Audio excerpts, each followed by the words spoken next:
Hi friends, SP పాకశాలకు స్వాగతం. మామిడికాయ powder చేయడం ఎలా అని చూపిస్తున్నానండి. మామిడికాయని ఇలా తీసుకొని క్లీన్ చేసి బాగా కడిగి బట్టతో తుడిసి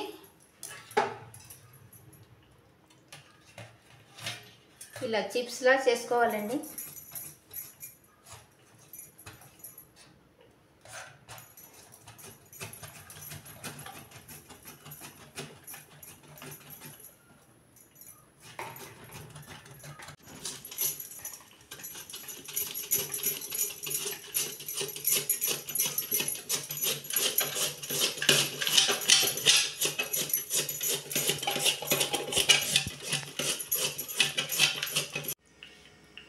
ఇలా అన్నీ చేసుకున్న దాన్ని కాటన్ క్లాత్ పైన ఇవన్నీ పరుచుకోవాలండి. ఎండబెట్టాలి, ఎండలో ఎండబెట్టాలి 2 రోజులు.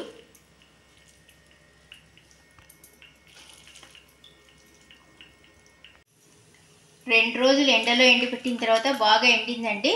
ఇప్పుడు మిక్సీ జార్కి వేసుకోవాలి మామిడికాయ ముక్కలు.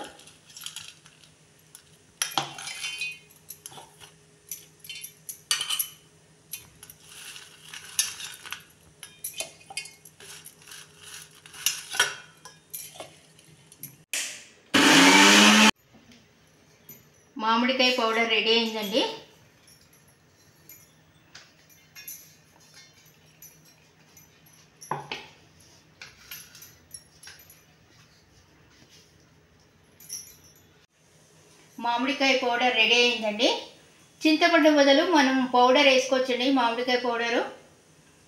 ఈ వీడియో మీకు నచ్చినట్లయితే లైక్ చేయండి, షేర్ చేయండి, సబ్స్క్రైబ్ చేయండి. Thank you.